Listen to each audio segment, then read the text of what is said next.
contexte de ce café juridique sur le thème Investir en Afrique, le cas du Sénégal. Alors pourquoi un café juridique sur le thème Investir en Afrique, le cas du Sénégal? Cette rencontre est née d'une réflexion autour d'une publication, réflexion effectuée par l'équipe de rédaction des Insights de l'Écho, autour d'une publication, en l'occurrence publication datée du 3 mars 2022, et faite par le média Agence Ecofin, qui, évoquant l'étude réalisée par l'organisation sud-africaine Africa No Filter, intitulée Rapport narratif sur les affaires en Afrique, relevait la nécessité de revaloriser les économies africaines et par extension le narratif au sujet de l'Afrique. Peut-on revaloriser les économies africaines sans mettre en avant les points forts ou alors les atouts de ces économies? Assurément non, de notre point de vue. Et dans cette optique, l'équipe de rédaction se propose donc aujourd'hui, à travers ce café juridique sur le thème Investir en Afrique, le cas du Sénégal, d'apporter des éléments d'éclairage concernant les opportunités d'investissement ou alors concernant l'attractivité économique de ce pays situé en Afrique de l'Ouest. Et nous avons l'honneur, bien entendu, d'avoir avec nous aujourd'hui un économiste international, en l'occurrence Monsieur Magaye Gaye, qui va nous entretenir ou alors nous apporter les éléments d'éclairage autour des différentes préoccupations qui seront évoquées tout au long de cette rencontre. Alors, sans plus tarder, si vous n'y voyez pas d'inconvénient, nous allons rentrer dans le vif du sujet, Monsieur Gaye, avec la première préoccupation. S'il fallait commencer cet entretien en vous présentant, que diriez-vous? Alors, d'abord, je tiens à vous remercier très sincèrement pour cette invitation. Il est vrai que ça a été international. Donc, je devais accorder une interview il y a 2 jours à un média que vous connaissez qui s'appelle Africa News, avec leur fameuse émission Business Africa. Tout à fait. Donc, comme j'avais déjà positionné là, c'était un peu plus difficile. Je suis très honoré d'intégrer donc cette émission. Alors moi-même, donc, comme vous le savez, je suis un économiste qualifié d'international. Et ce qu'ils ont fait, c'est par rapport à mes différentes publications un peu dans les médias internationaux, Le Monde, Le Point, La Croix, l'Écho de Belgique, etc., etc. Je publie également dans beaucoup de médias africains, effectivement. Alors, donc, je suis donc un ancien cadre de la Banque ouest africaine de développement, que vous connaissez certainement, oui, qui est la banque de financement des pays de l'Union économique et monétaire ouest-africaine. Et c'est une banque qui regroupe 8 pays d'Afrique de l'Ouest, voilà. Et donc, de là, je suis allé également au Fonds africain de garantie et de coopération économique, qui, comme vous le savez, est une institution de garantie, d'ailleurs, dont le Cameroun est membre. Tout à fait. Donc, vous voyez que je connais un peu le Cameroun pour y être venu plusieurs fois. La dernière fois, c'était donc je suis allé jusqu'à Yaoundé pour rencontrer votre ancien Premier ministre et c'était sous l'égide de Madame Françoise Foning, malheureusement qui est décédée, paix à son âme. Voilà, donc voilà, je dispense aussi des cours à l'Institut supérieur des gestion de Paris et également au cours de mes heures creuses, en général, je rédige des articles très engagés sur le développement de l'Afrique. Donc voilà un peu ramasser qui je suis. Si vous avez des questions portant sur ma personnalité, sur mon parcours, n'hésitez pas, je suis à votre disposition. Merci.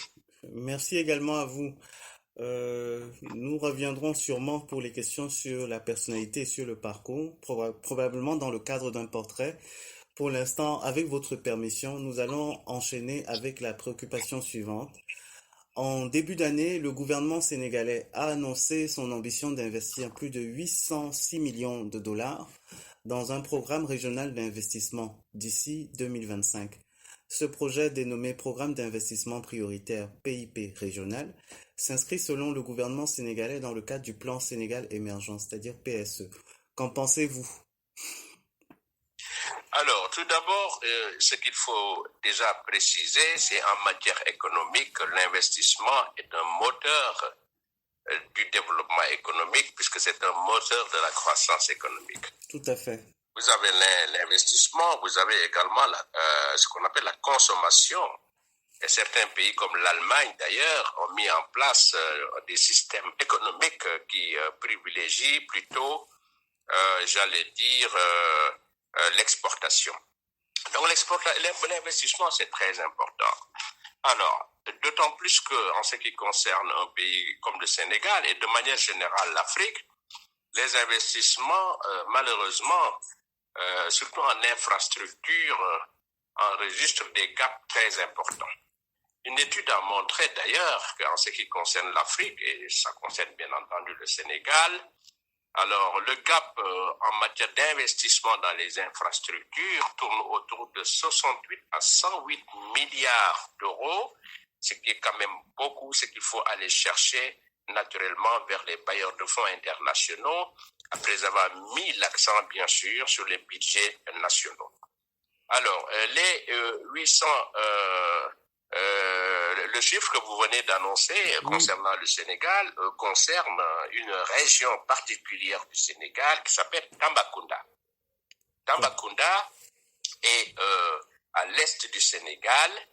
Et le chef de l'État sénégalais, M. Macky Sall, vient d'organiser là-bas ce qu'on appelle un conseil des ministres décentralisé. C'est à cette occasion qu'il a eu effectivement à surtout annoncer ce chiffre dans le cadre du plan triennal d'investissement. Mais ça concerne une seule région du Sénégal. Et naturellement, agrégé à l'ensemble du pays, ce chiffre doit être beaucoup plus important.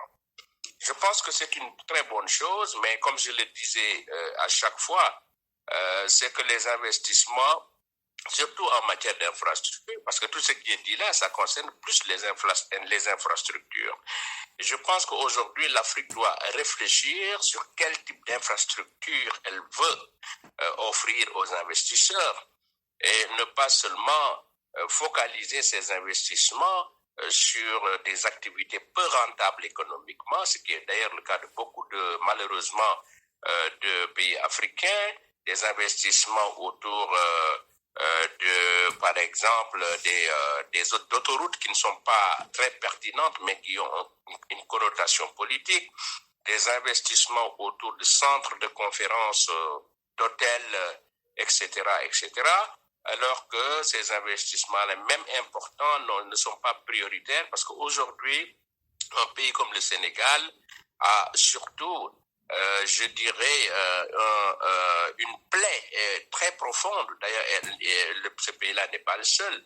C'est en fait une économie complètement extravertie et qui aujourd'hui importe beaucoup et exporte très peu. D'ailleurs, la balance commerciale du Sénégal depuis les indépendances est structurellement déficitaire, avec un investissement, avec je dirais, des importations de l'ordre cette année, l'année dernière, de 4 000 milliards de francs CFA pour des exportations de l'ordre de 2 000 milliards, en gros. Donc, ce qui veut dire que le déficit, il est là et il est structurel. Donc, il faut revoir la politique d'investissement, faire en sorte que ces investissements soient productifs d'abord, qu'on puisse choisir les meilleurs projets qui puissent permettre au Sénégal d'avoir un taux de croissance très solide, au lieu vraiment de mettre l'accent sur des projets effectivement privés. Et d'ailleurs, à ce sujet, il faut juste préciser également que souvent les investissements, malheureusement en Afrique, ne sont pas très efficients,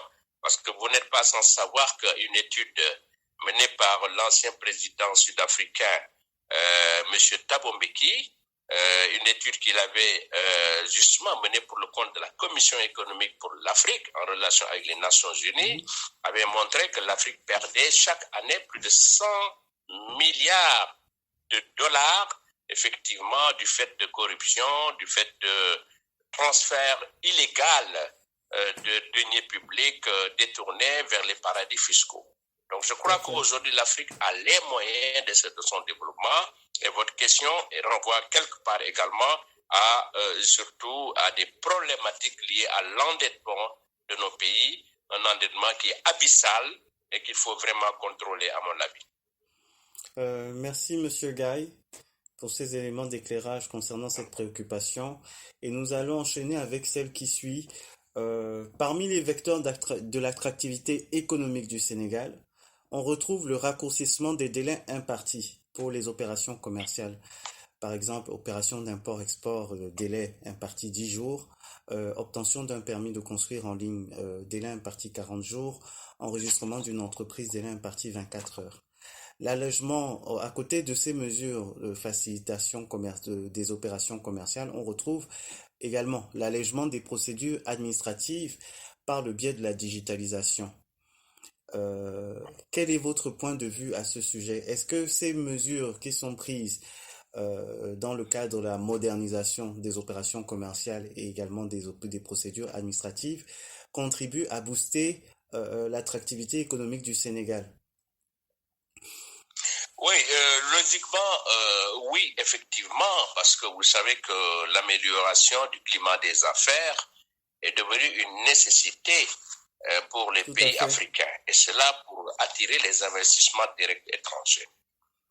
Mais il se trouve que l'expérience montre que ce ne sont pas les pays qui sont les plus forts en matière d'assainissement du climat des affaires et qui sont les premiers dans ce qu'on appelle l'attraction en matière d'IDE, d'investissement direct étranger. Parce que les investissements directs étrangers en Afrique se focalisent en priorité, en gros, sur 5 pays. Vous avez le Kenya, vous avez la RDC, vous avez le Nigeria également, qui est un pays très prisé. Vous avez l'Égypte et l'Afrique du Sud. Alors ces pays souvent sont prisés à cause surtout des matières premières brutes qui ne sont pas transformées, les minerais, surtout les minerais, oui. Et à l'exception peut-être du Kenya et de l'Afrique du Sud, qui souvent font des efforts extrêmement importants dans le domaine de l'assainissement de l'environnement des affaires, de l'attraction, mais de plus en plus d'investisseurs viennent en Afrique surtout pour exploiter les matières premières locales et puis les envoyer pour leur transformation en Europe et dans les pays occidentaux. Donc, je pense que le Sénégal qui fait ces efforts, c'est à saluer. Parce que ces efforts-là doivent contribuer normalement à permettre, ne serait-ce que de développer le secteur privé local, qui est un secteur privé, malheureusement, qui, à l'instar de beaucoup de pays africains, est un secteur privé assez moribond. Pourquoi? Parce qu'il n'est pas très bien soutenu. Parce que vous savez qu'aujourd'hui, l'accès à la commande publique même, il y a des chiffres qui avancent et qui sont toujours avancés pour dire que le secteur privé va, n'est-ce pas, au moins capitaliser 15% des commandes publiques. Mais aujourd'hui, je pense que le fait de faire en sorte que déjà les coûts de création de la société, que ces coûts-là baissent, le fait d'avoir des délais raccourcis, tout ça c'est une excellente chose. Mais il faut savoir également, comme je l'ai toujours dit, vous savez qu'avec mes étudiants de l'Institut supérieur de gestion de Paris, il y a de cela 2 ans, avant même que le rapport de la Banque mondiale Doing Business n'ait été suspendu, je leur disais toujours que c'est un rapport qui n'est pas très objectif. Et ça, je le disais pour quelques raisons. Vous savez, le fait de dire que nous avons raccourci les délais, ça ne veut pas dire qu'il y a suffisamment de matières premières. Je prends un exemple, l'électricité. Les délais de raccordement, c'est très bien, mais ça ne veut pas dire qu'il y a beaucoup, effectivement, d'électricité sur place. Deuxième exemple que je vais vous donner, c'est, on vous dira souvent qu'il faut tout faire pour que les coûts d'enregistrement des sociétés baissent, mais c'est une bonne chose dans l'absolu. Mais si vous y voyez très bien, vous allez constater également que cela contribue à affaiblir les greffes dans nos tribunaux et cela pourrait également jouer sur la qualité de la justice. Et je pense enfin que les pays africains doivent, surtout le Sénégal, travailler d'autres points tels que la justice, globalement le management, la gouvernance. Je pense que ça, c'est des choses extrêmement importantes que le Sénégal doit effectivement intégrer, surtout dans son nouveau plan, le plan Sénégal émergent, qui est en train d'aborder ce qu'on appelle le PAP, le programme prioritaire numéro 3, qui doit normalement mettre l'accent logiquement sur la production nationale. Merci à vous, Monsieur Gaï, également pour ces éléments de réponse. Et nous poursuivons notre échange de ce jour avec une quatrième préoccupation. Au dernier trimestre 2022, s'appuyant sur le fait que l'entrée en production de plusieurs gisements de pétrole et de gaz devrait favoriser la reprise économique du Sénégal, la Banque mondiale a établi une prévision de croissance économique chiffrée à 9,2% par an pour 2023 et pour 2024. Prévision de croissance économique, bien entendu, à l'égard du Sénégal. Quel est votre point de vue à ce sujet? Alors, mon point de vue, vous savez, ça a déjà fait l'objet d'une réflexion écrite que j'ai partagée avec les médias internationaux. Vous savez, aujourd'hui, de prévoir 9 à 10% pour les pays africains, cela me semble extrêmement optimiste. Je crois que le FMI et la Banque mondiale doivent avoir les pieds sur terre pour une raison très simple. Il faut analyser objectivement l'environnement du Sénégal, l'environnement de l'Afrique pour se rendre compte que ces estimations, malheureusement, à mon humble avis, sont erronées. Pour plusieurs raisons. La première raison, c'est que nous avons un contexte économique international extrêmement difficile, marqué par la reprise qui est en train de s'annoncer par rapport à la Covid, par rapport à la guerre sur l'Ukraine qui est en train de se dérouler. Tout à fait. Une économie caractérisée par une forte inflation, par la hausse du dollar par rapport à l'euro, par également un certain nombre de problèmes par rapport à nos partenaires immédiats. Déjà, le pétrole qui est très cher également, il faut le dire, sans oublier que nos principaux partenaires au niveau de l'Union économique et monétaire ouest-africaine sont aujourd'hui en difficulté. Vous savez que l'UEMOA dans laquelle baigne le Sénégal est une union qui aujourd'hui commerce à hauteur de 77% dans ses importations avec un certain nombre de pays tels que la Chine et l'Union européenne, et pour ses exportations à hauteur de 66% avec ces mêmes entités. Ces mêmes entités n'étant pas au point, vous savez que l'Europe est extrêmement endettée aujourd'hui, elle n'a plus de perspective de croissance. Vraiment penser que le Sénégal peut avoir un taux de 9%, 10%, cela ne me paraît pas réaliste. Et le dernier élément que je voudrais souligner là aussi, c'est que les recettes pétrolières, on est en train d'en parler, c'est très bien, mais savez-vous que en ce qui concerne l'exercice budgétaire de 2023, les ressources pétrolières ne contribuent qu'à hauteur de 33 milliards seulement au budget de 2023. Donc dans ces conditions, prévoir un taux de 10% pour le budget de 2023 me semble être extrêmement optimiste, surtout que nos assemblées, comme vous le savez, malheureusement n'ont pas souvent des lois de règlement à jour pour pouvoir constater ce qui a été fait par le passé.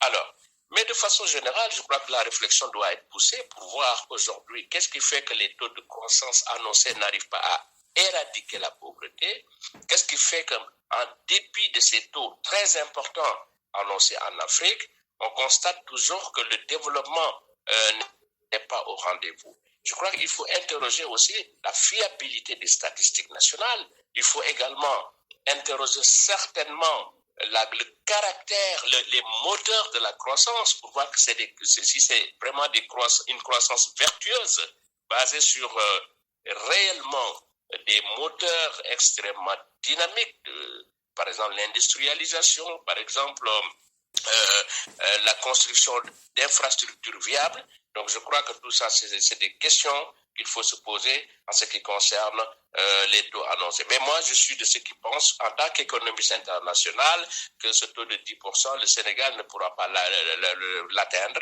pour les raisons que je viens de citer. D'accord. Merci encore, Monsieur Gaye, pour ces éléments d'éclairage.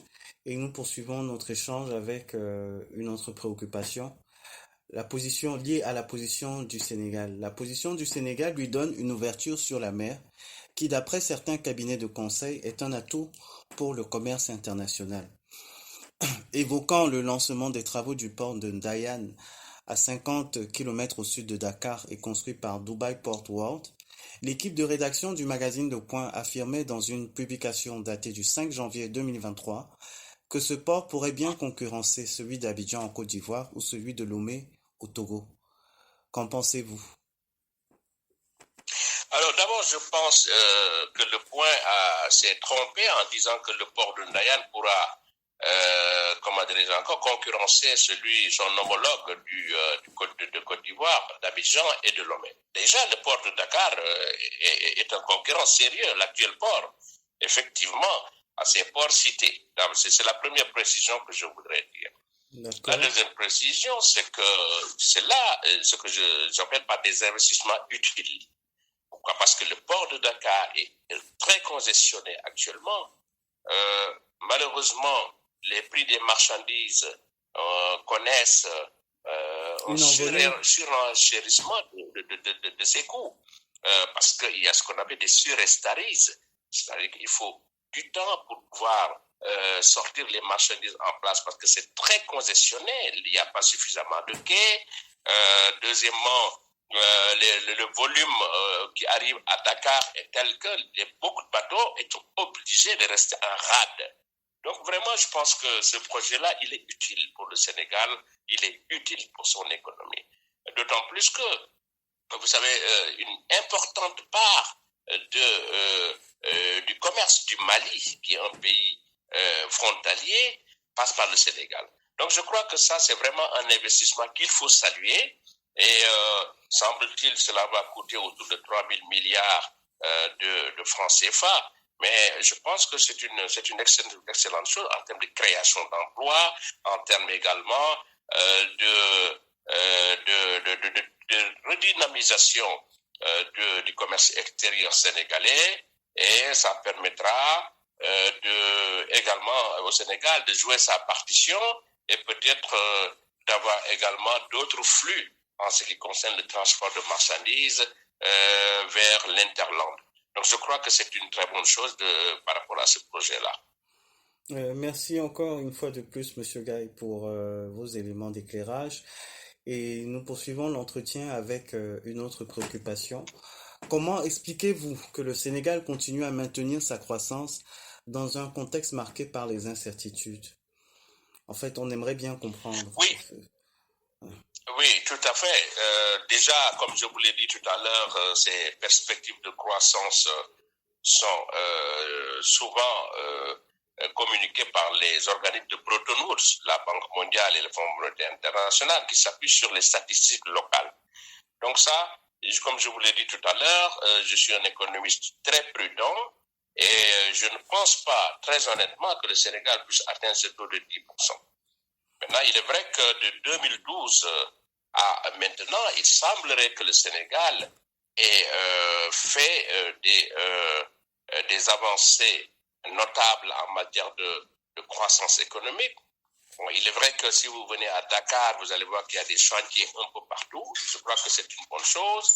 Le Sénégal vient d'inaugurer ce qu'on appelle son train express régional qui doit relier Dakar à ce qu'on appelle Diamniadio, qui est une ville périphérique que le Sénégal est en train de développer. Tout ça, c'est une très bonne chose. Mais je crois qu'encore une fois, il faut toujours s'interroger sur la qualité de la croissance et non pas sur la quantité de la croissance. La qualité de la croissance doit permettre de voir si réellement cette croissance a un impact sur l'emploi, un impact sur la productivité des entreprises, un impact également sur la qualité de la vie, et tout ceci, en définitive, sur la pauvreté. Et je ne pense pas que le Sénégal, comme tous les autres pays africains, actuellement peuvent faire cette corrélation entre les taux annoncés et bien entendu ce qu'on appelle la lutte contre la pauvreté. Je crois qu'il y a des efforts à faire par les gouvernements pour choisir les meilleurs projets qui ont un impact économique et social sur le devenir de leur population. D'accord. C'est bien noté, Monsieur Gaï. Merci. Nous embrayons avec la préoccupation suivante. S'il fallait établir une shortlist des secteurs porteurs d'opportunités d'investissement au Sénégal, ce seraient lesquels? Vous mentionnerez lesquels? Alors, vous savez, aujourd'hui, tout le monde sait qu'avec la crise de la Covid et la crise ukrainienne, tous les pays africains doivent aujourd'hui recentrer leur stratégie autour de la sécurité alimentaire. Parce que vous savez aujourd'hui, il n'est pas normal que nos dirigeants aillent voir Poutine pour lui dire, mais écoutez, nous avons besoin de blé. Alors que nous avons la terre, nous avons l'eau, nous avons le soleil, nous avons énormément de jeunes, plus de 10 millions de jeunes au niveau de l'Afrique qui arrivent chaque année sur le marché de l'emploi. Donc vous vous rendez compte, avec tous ces dividendes, on devrait être en mesure, nous, de produire réellement. Il suffit qu'il y ait une bonne volonté politique. Or, le problème, c'est que nos pays sont incrustés par ce qu'on appelle des lobbies nocifs. Dans tous les pays, il y a des lobbies. Les lobbies, ce sont ces gens-là qui sont des intérêts étrangers qui viennent, qui essaient de phagocyter un certain nombre de fonctionnaires locaux, et la production nationale n'est jamais relancée. Donc aujourd'hui, je crois que la nécessité pour le Sénégal, c'est de mettre l'accent sur l'agriculture. C'est une agriculture de qualité. C'est de mettre l'accent sur l'élevage, c'est de mettre l'accent sur la pêche. Je crois que ces trois éléments me semblent fondamentaux avant de songer, par exemple, à renforcer les politiques en matière de digitalisation, etc. C'est ce que je dis toujours à la Banque mondiale. Évidemment, il va falloir qu'on continue également les infrastructures. Par exemple, sur le premier aspect que je viens de citer sur la sécurité alimentaire, c'est que l'horticulture est un domaine extrêmement prioritaire pour le Sénégal. Vous avez également un domaine comme la pisciculture. L'autre jour, j'ai discuté avec un représentant du ministère qui me disait, mais nous, on cherche des investisseurs dans le domaine de la pisciculture. Donc là aussi, c'est extrêmement important. Alors, des industries de substitution aux importations, c'est important pour pouvoir capter ces importations, pour les faire ici, au Sénégal. Le ciment, on ne doit plus l'importer. Les carreaux, on ne doit plus les importer parce que la demande, elle est là. Il suffit simplement d'organiser le tissu économique. Donc, en gros, il y a beaucoup de secteurs qui sont prioritaires. Et je crois qu'aujourd'hui, les investisseurs qui viennent pourront trouver normalement, localement, des secteurs prioritaires et rentables pour pouvoir effectivement s'y investir. Merci, Monsieur Gaï. Et quels sont, d'après vous, les vecteurs de risque susceptibles de contrarier les perspectives de développement économique établies pour le Sénégal? Alors, les vecteurs de risque, ce que je vois a priori, c'est d'abord l'environnement international. Vous savez, tant que l'environnement international n'est pas stable, là, il sera extrêmement difficile, normalement, d'avoir une vue globale positive sur l'évolution des choses. Donc, c'est la première chose. Mais malheureusement, le Sénégal n'a pas aujourd'hui la mainmise sur ces facteurs exogènes. Donc, ça, c'est la première chose.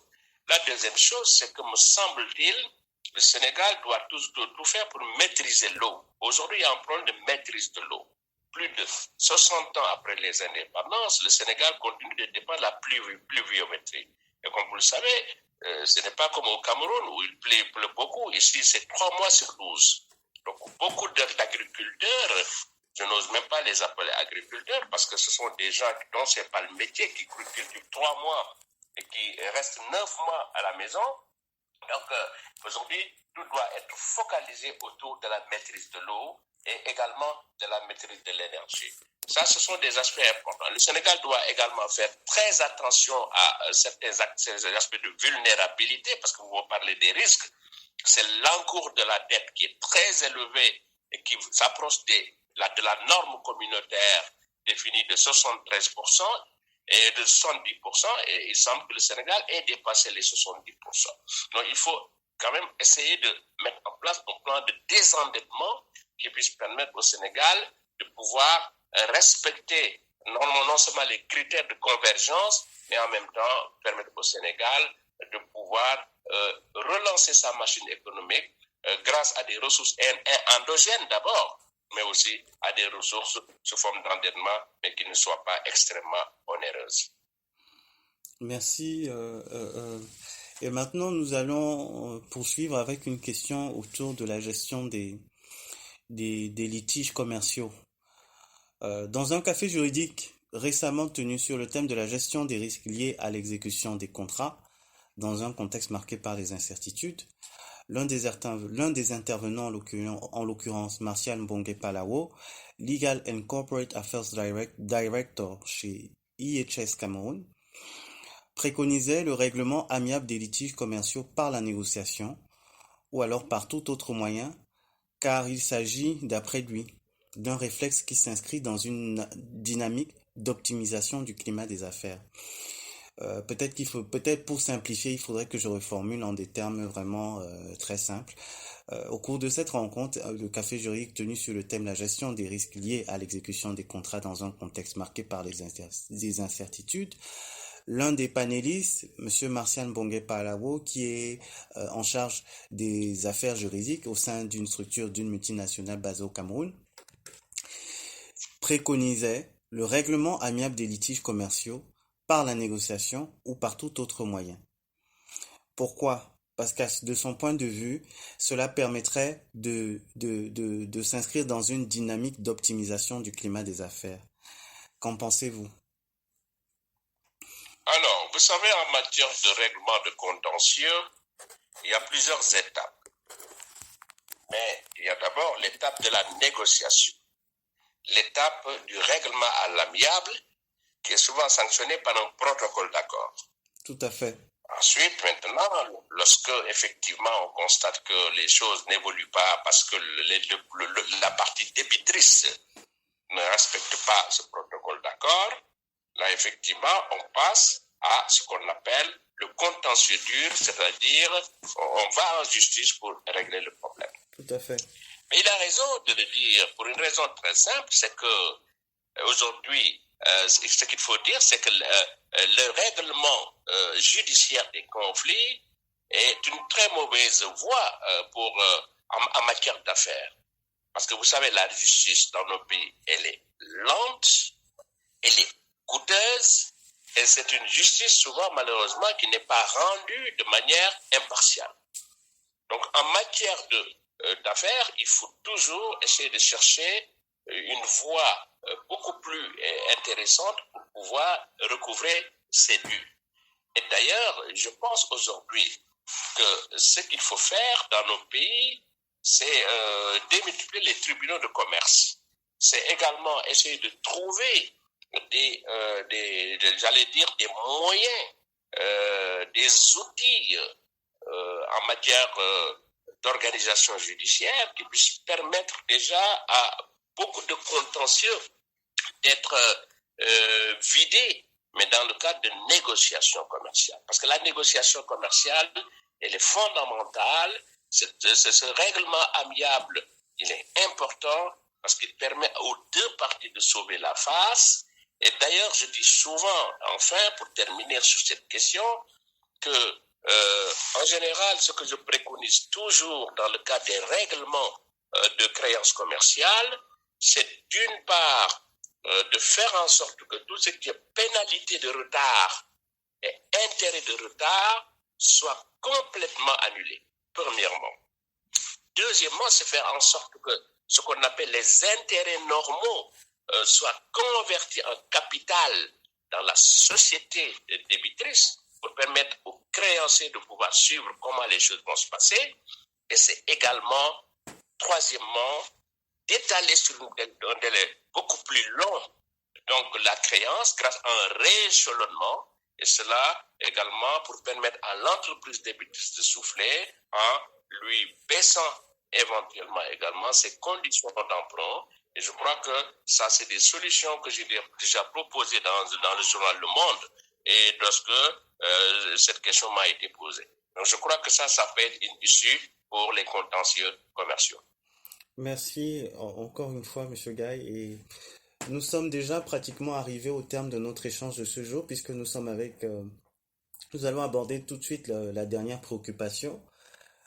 À l'instar de la Côte d'Ivoire ou du Bénin, le Sénégal est souvent présenté comme l'un des pays dans lequel le droit au HADA est largement plébiscité. S'agit-il là, selon vous, d'un élément qui contribue à l'attractivité économique du Sénégal?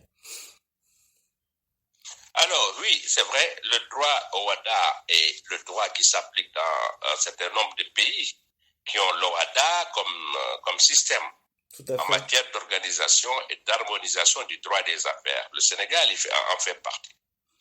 Très bien. Donc je pense que à ce jour, c'est pas une mauvaise chose d'avoir une norme communautaire, ce que le Sénégal et les autres pays ont. Et d'ailleurs, je crois que cette sécurité juridique est un atout certain pour les investisseurs qui viennent au Sénégal, et je pense que le Sénégal a intérêt à renforcer la coopération régionale, à renforcer ses relations avec d'abord les pays de l'UEMOA, Union économique et monétaire ouest-africaine, avec lesquels il partage la même monnaie, et au-delà avec la CEDEAO, qui est un marché qui peut lui procurer 300 millions de consommateurs, et de manière beaucoup plus large, je dirais, avec tous les pays africains dans le cadre de la ZLECA. La ZLECA, qui, comme vous le savez, est un outil important d'intégration qui commence aujourd'hui à voir le jour. Donc, merci à vous, Monsieur Gaï. Nous sommes pratiquement... rien, c'est moi qui vous remercie. Oui, merci. Ouais. Nous sommes pratiquement au terme de notre café juridique de ce jour, café juridique placé sur le thème Investir en Afrique, le cas du Sénégal. Ce que nous retenons des points d'éclairage que vous avez bien voulu partager avec nous, c'est qu'il faudra avoir une approche prudentielle, être optimiste, mais pas l'être de manière extrême au point d'occulter des éventuels vecteurs de risque qu'il faut nécessairement pouvoir résorber pour pouvoir maintenir une attractivité économique et capter l'attention des investisseurs. Nous retenons également qu'il est important pour un pays tel que le Sénégal de renforcer les échanges intra-africains, et notamment avec les pays membres des espaces communautaires auxquels ils appartiennent, pour ne pas citer par exemple l'UEMOA que vous venez d'évoquer ou encore la CEDEAO que vous venez d'évoquer. En gros, en résumé, c'est ce que nous retenons. Et nous espérons vous retrouver sur le panel d'autres cafés juridiques tout au long de cette année 2023. Pas nécessairement autour d'une thématique liée à l'investissement, mais sur d'autres points liés à l'actualité socio-économique. En tout cas, c'est moi qui vous remercie beaucoup pour cet honneur que vous avez fait de m'accueillir dans ce café juridique. Et je vous souhaite vraiment bon vent dans cet exercice très important pour le développement de l'Afrique. Merci. Et je serai toujours à votre disposition. Merci, monsieur. Et bonne journée à vous. Merci beaucoup. Bonne journée, merci.